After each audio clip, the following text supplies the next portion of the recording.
Hello, everyone. Welcome back to Brew and Dash, the UCLA football show on Dash Sports TV. We have a special rivalry week crossover edition. So joining me is Nathan Ackerman from Trojan Dash. Nathan, how are you? I'm nervous. I'm nervous. I've been thinking about this game way too much over the course of the last week, but I'm excited this game's taking place. I was one of the things that I was worried about missing out on when we originally thought we weren't going to have Pac-12 football in this fall was that we weren't going to get this game, and now we're getting this game. So, win or loss, I guess that's something to be appreciative for, I guess. Absolutely. It's always circled on the calendar. I remember when they had that first pseudo schedule come out earlier in the year. It was supposed to be early in the season. I think it's right where it belongs, the end of the regular season. Yeah. It'll be fun. So we got a Yeah. lot to talk about here on the show today. The USC offense is high octane, a lot of passing. Keaton Slovis in that air raid. Can UCLA stop it? And they have the most sacks and tackles for loss in the Pac-12. They're aggressive. And then just talk about the rivalry as a whole. We'll break down where it ranks in the country, in the conference, what the stakes are for both teams. And then Nathan and I are just going to talk about some keys to the game, some predictions for tomorrow night. So if you're joining us live, leave some thoughts in the comments. If you want to have your thoughts heard, if you have any questions for us, we'll get around to it. But for now, we will start off on that air raid topic. Keaton Slovis is having a very efficient year. He's averaging over 300 passing yards per game, 5-to-1 touchdown interception ratio. So Nathan, you're the expert on USC. Tell me about this USC offense and how well Keaton Slovis has done this year. So this is actually the aspect of this game that I'm most concerned about because basically all season USC has been seeing drop eight, right? Drop eight, drop eight, drop eight, because everybody knows that USC's wide receivers going up against pretty much any DB in man coverage in the Pac-12. It's not going to end well for the other Pac-12 DB, right? USC has like 4 or 5 different guys that are basically going to win that matchup every single time. And it was something that USC really couldn't figure out the first 2 or 3 games. And it was something that it kind of all started with the run game for me and for a lot of people in the USC football sphere, right? Because it was, the passing game is like fire, right? Like the wide receivers are fire. Keaton Slovis is a beast, right? But if you don't have the run game to sort of open that all up, none of that's going to work, right?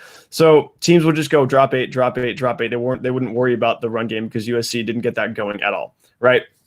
Then against Washington State, USC puts up 28 points in the first quarter, 4 passing touchdowns. Keaton throws for like 209 yards, I think, in the first half alone. And it seemed like things were kind of taking off from there. But I would say pump the brakes a little bit because the Trojans saw man coverage pretty much that entire game. Why Washington State wanted to do that makes absolutely no sense to me because there's no team in the Pac-12 that really matches up well in man coverage against this Trojan wideout group, and Washington State is not an exception to that rule, right? So the thing that I think USC's passing attack is going to do is it's going to take away UCLA's blitz aggressive packages, right? And it's going to force them into that sort of drop eight coverage. But it's something that Grim Harrell and the USC offense haven't really proven that they can beat, right? The offense looked kind of slow the first 2 or 3 weeks. And until USC proves that it can beat that, I guess I just need to be convinced, right? And if there's any time to figure that out, it is this week because UCLA is going to throw at them. You would figure a lot of drop eight because they're a well-coached team.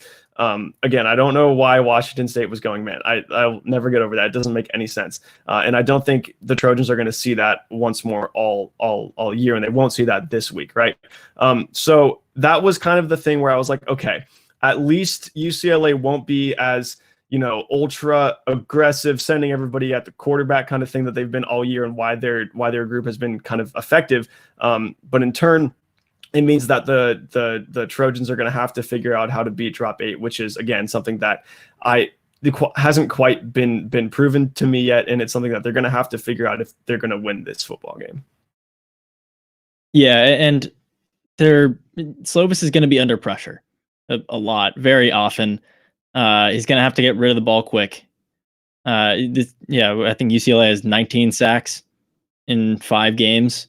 So he could be getting hit every 3 plays. So they're going to be in his head that UCLA is going to play to their own strength, and it's good for them. I don't know how the matchups will work out. Like you were saying, USC's receivers are stupid, just crazy good. They have 4 guys who could be a number 1 receiver on any team in the Pac-12.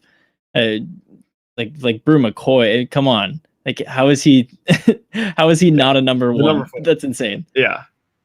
He has to be the best number 4 receiver in the country. Yeah, probably. But again, you can have all that talent right at your disposal, right under your belt, but if you don't know how to use it, it's not going to work, especially when you have a defense that can adapt and adjust to the different looks that get thrown their way, like this Bruin defense has shown that it can do, right? It's why I think they're one of the more sneakily formidable teams in the Pac-12 South, I guess.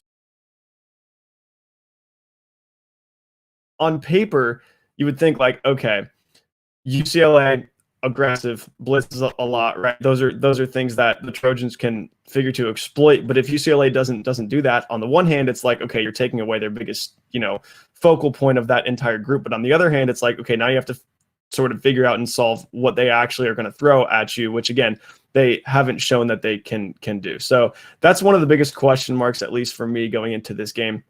I think if the Trojans can figure that out, they're going to be okay. But I have a lot of concerns as to whether or not they're going to be able to figure it out. Yeah, and I like to say that UCLA is going to be aggressive, and we know that's going to happen. But no, Jerry Azanara and Brian Norwood, they're not dumb enough to just do one thing and not mix it up. There's going to be some deception there. I think the Raider position, the linebacker, it's been some mixture of Carl Jones and Mitchell Agude. I think you're going to see a little bit more of Jones this week because he is better in coverage. So if he can kind of show blitz and he's someone who can drop back into coverage because he has experience both as a linebacker and as a safety, I think that's something that could really work to UCLA's advantage. Just kind of throw Slovis off a rhythm by bringing in different packages. And I think that's the way to do it if you're UCLA. You can only succeed with your hyper aggression and blitzes to a point when you're playing such a high octane offense. So you're going to have to get creative. You're going to have to mix things up, and you're just going to have to get in Slovis's head and see what happens. Yeah. The thing it's on both sides, right? It's going to be about how well you can perform with a system you don't really ever perform with, right? And it's that for the Trojans, again, it's going to be the drop 8. They're going to have to figure that out. They didn't face that last week. They won't have faced that for 3 weeks. And again, it's not something that should catch them off guard because it's what teams, threw at them pretty much all last year. It's why BYU was able to beat them when they were clearly the inferior team. It's what teams had been throwing at them all year this year. And it's what Washington State decided not to for whatever reason again. And for UCLA, it's about changing pretty much the whole defensive game plan to try to neutralize USC's pretty much biggest, but I want to say only offensive threat. I mean, if they're not going to use the run game, I think that if they did, like, it could be an effective group, and it could be a group that could complement the passing game and bring out the best in that aspect of this Trojan offense. But if they're not going to do that, then it's not really a threat that the Bruins have to account for. So it's all going to be about neither defense is really going to be playing their own game. Neither the USC offense nor the Bruin defense is really going to be playing their own game. It's really going to be about adapting to the other team's strengths and the things that they do well, and it's not going to be a really comfortable game.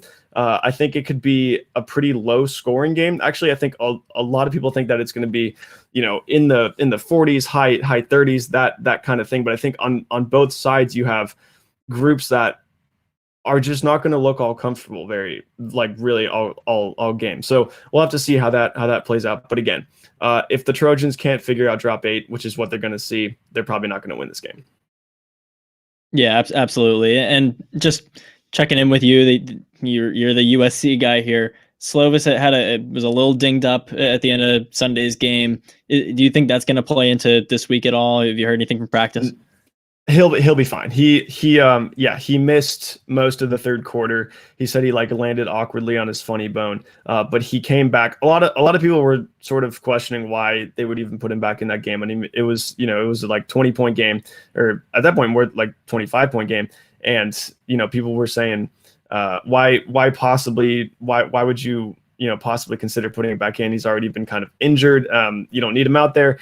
But I think it was just maybe partially to send a message that like, look, the kid's going to be totally fine.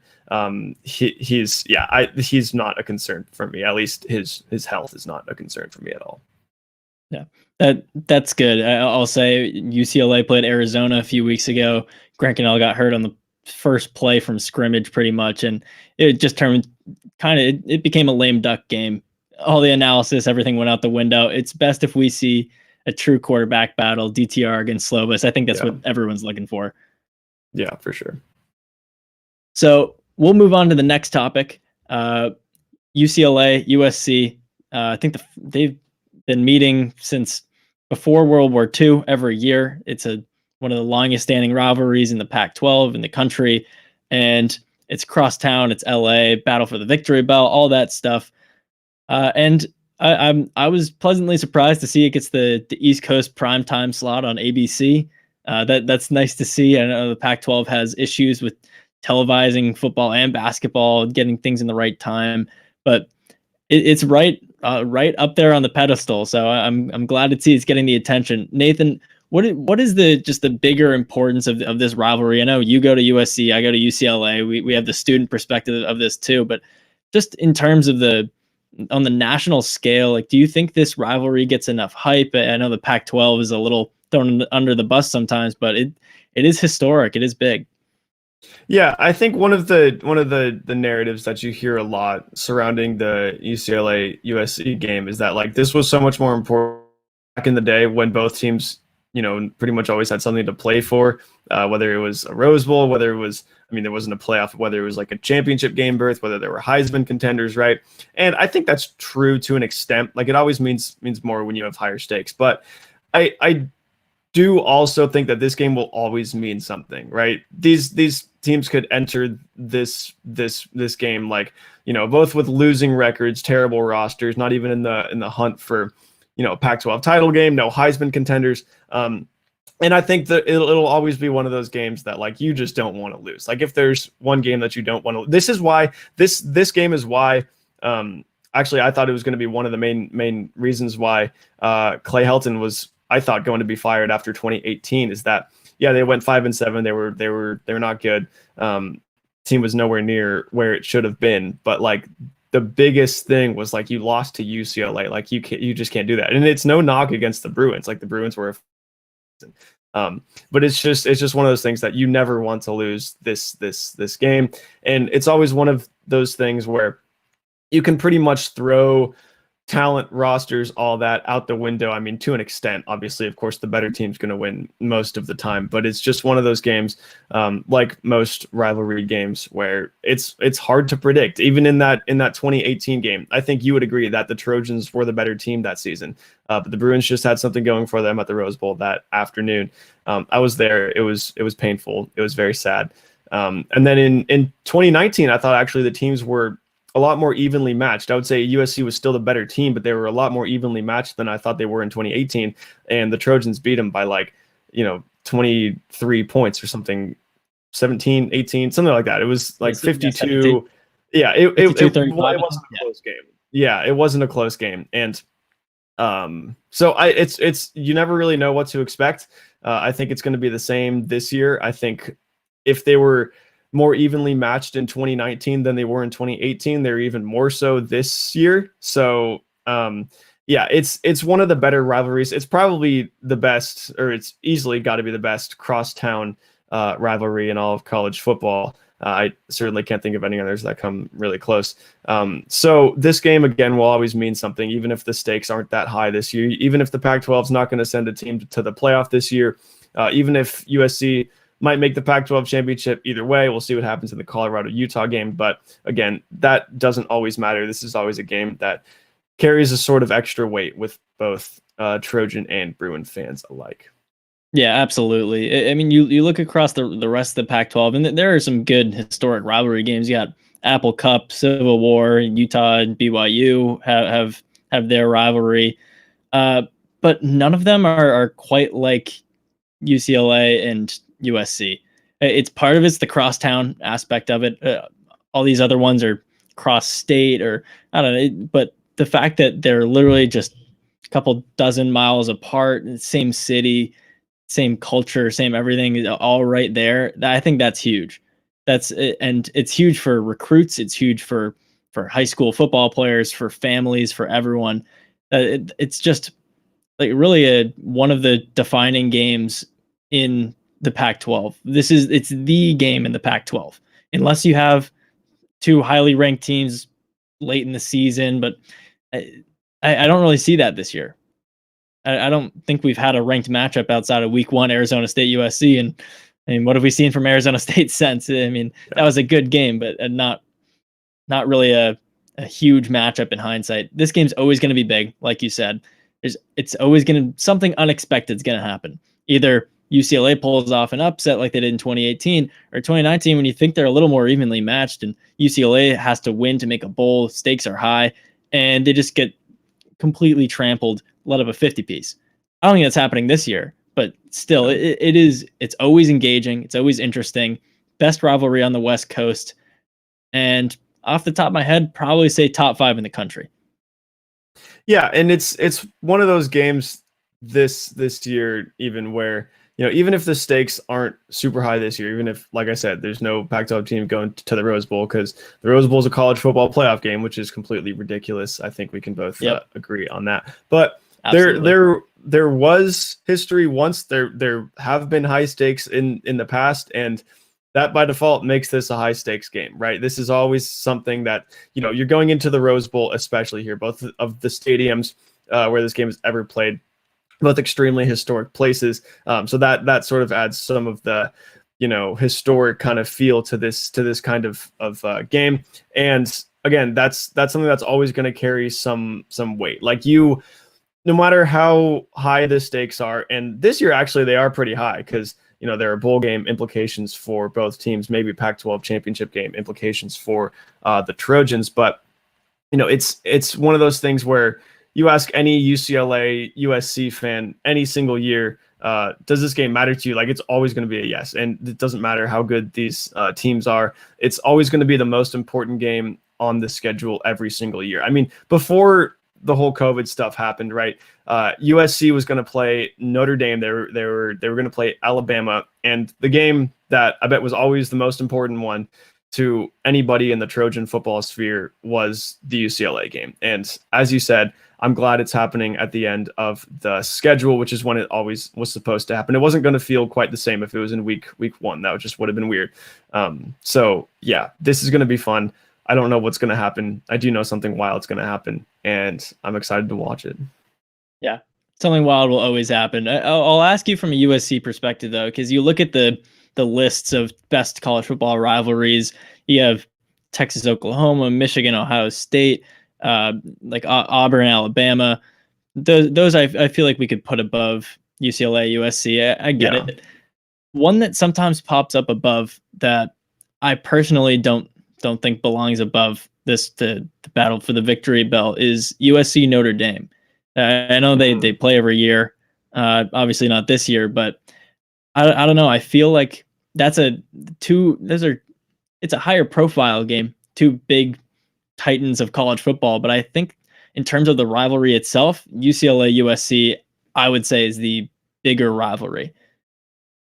Yeah, so I think, at least from a student perspective, and I honestly, I didn't really care about USC until I came here 2 years ago. So I'm not really speaking from a lifetime of experience here, but I would say a football perspective, they're pretty evenly matched. I would say maybe the UCLA one carries a little bit more weight, but not by a whole lot. But from an overall, just because the rivalry isn't just the football game, it's about the entire school. It's about everything. It's about, Los Angeles. It's about the students. It's about, all these sort of, I guess, things that we aren't getting quite as much of in 2020 with, both of our schools vandalizing statues, Yeah, exactly. So I think the whole like school-wide perspective thing is something that comes out especially between these two teams, and that's best, I guess, encapsulated with the football game. So I would say overall, like they say, USC and Notre Dame, I guess, is like supposed to be a huge thing. But me personally, I care more about the UCLA game pretty much every single year. And I don't know. I think I'll always be that way, especially because they're right across town. I mean, South Bend, Indiana is a fine place, I guess. But right here in Los Angeles, it'll always mean more competing for, I guess, champion of LA. And that's something that I'll always hold with higher value than USC and the Fighting Irish. Yeah, absolutely. I mean, I don't think there's any better looking game in college football ever than when you have USC in the red jerseys against UCLA in the blue jerseys. Iconic. It's great. 100%. 100%.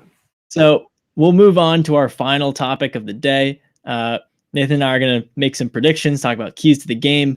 I'll start off. I say it every week on every show I'm on. I love quarterback battles, and it makes it really simple to say that the better quarterback wins the game, or whoever plays better wins the game. But Slovis did it last year. DTR played well. Slovis played better. USC won the game. The year before, it was Wilton Speight he had a solid game. JT Daniels was mistake prone towards the end, cost them the game. UCLA won. The year before, Josh Rosen had a pretty good game. Scouts were pretty impressed, but Sam Darnold played better. USC won the game. So I hate boiling it down to one position. I don't want to discount all the other guys out there on the field, but the quarterback battle is always fun, and it's always the biggest storyline for me heading into almost any game, but especially when you have Keaton Slovis, who's probably the best quarterback in the Pac-12, and Dorian Thompson-Robinson, who might be the most explosive, most dynamic, and is probably somewhere in the top 3 in the conference. Yeah, that's certainly going to be an interesting battle. I think mobile quarterbacks are something that USC just cannot deal with. And I don't really see that being any different this game, because this is probably the most talented mobile quarterback that the Trojans have faced, certainly all season. But to me, it also boils down to just the run game overall. Demetric Felton scares me like so much. Like, it's not even funny. I was talking with you before the show about how I'm terrified that Demetric Felton's going to pull a 2018 Joshua Kelly when I think he ran for, did he eclipse 300 yards in that game? He definitely had over 200. Like somewhere in the mid 90. 200. So, yeah, it was a lot. Something like that. Too many. And USC in week 5 against Washington State allowed 6.5 yards per carry to Deion McIntosh, and didn't end up being a huge deal because USC won that game by like 25 points. But that's kind of a high number, and that was in a game when Washington State's passing game was really not working all that well. Now, when you take a Bruin team with a more effective passing game, presumably, and probably a more talented running back, and then a quarterback that can also, hurt you a lot on the ground as well, that's a combination that for USC is troublesome and worrisome, to say the least, I guess. So unless the Trojans can turn that around and really know how to and execute at slowing down an effective running game like that, especially one that's going to be stronger than we've seen all season, it's going to be a tough night for the USC defense. Yeah, and just you're talking about Demetric Felton scares you. You're looking at Joshua Kelly in 2018, but in 2012, Jonathan Franklin for UCLA. UCLA had lost 12 out of the last 13 against USC. It was a pretty rough stretch for the rivalry, and then Jonathan Franklin comes in. He gets, I think it was upwards of 200 yards. He gets the game-sealing touchdown. Does a throat slit to the crowd, and the Rose Bowl went crazy. That's I talk about the quarterback battle. I'm obviously looking forward to that. UCLA, whenever they win, it seems to be because of their running back. It's some big, miraculous, magical running back game. It's been Franklin before. It's been Joshua Kelly, and Felton has the talent to do it. He was a little hobbled, I think, last week. He only had 10 carries, I think. He got the game-sealing touchdown kind of by accident or not really on purpose. So he didn't have the best game last week against Arizona State, but that's because he got a little dinged up at the end of the Arizona game. I think he is the player for this. Like, he is the key core guy for this game on the UCLA side. And if he gets 200 yards and 2 touchdowns from scrimmage, UCLA has a 95% chance of winning this game.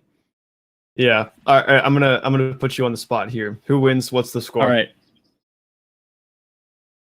So I made my first prediction on the first episode of Bruin Dash on Monday today. I was writing a prediction earlier today for the Daily Bruin, and I keep looking around and I think to myself, when I pick UCLA, because I picked UCLA to win, I think 37-34. I'm standing by that. But the interesting thing is, I thought I'd be in the minority. I think that I'm picking an upset.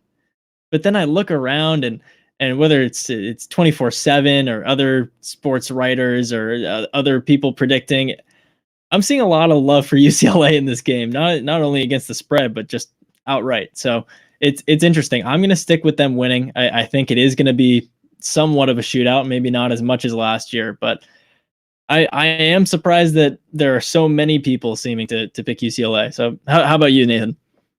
Yeah, so I've gone back and forth on this game like 7 times in the last, I don't know, like 20 minutes. So I honestly have no idea. I could see this game turning out either way. Of course, I think you would say the same too. The thing that gets me is I need to see more out of USC's ability to effectively throw the ball against drop 8 coverage, and I need to see them be able to stop the running game more than they've done so far. I think that they're going to be somewhat effective at both of those, but those are matchups that certainly concern me. I think USC's defensive backs have been playing super well recently. We've seen what Keaton can do if he's on, and I think Keaton's floor, really at this point, we've seen that Keaton's floor is pretty high. We saw that in the first 2 weeks. People were like, "What's wrong with Keaton Slovis this year?" And it's like, well, he's thrown for 71.4 completion percentage, like 353 yards per game, 3 touchdowns and 1 pick. That was through the first 2 weeks. So I'm not terribly concerned with a catastrophic performance from in this game. I think the wide receivers, if there's any man coverage pretty much whatsoever, USC is going to win this game. I don't think there will be. I don't think that whoever wins, I don't really think it's going to be much of an upset because, as you said, sure, USC is probably the better the better team overall, probably the more talented roster. But a lot of people are picking the Bruins. And, as we've talked about, this is a rivalry game. And in those games, you can never really throw anything out the window. I'm going to go 31-30. I think this is going to be a super close game. And you just talked about how, you thought you were in the minority with picking the Bruins in this game, but a lot of people are doing the same.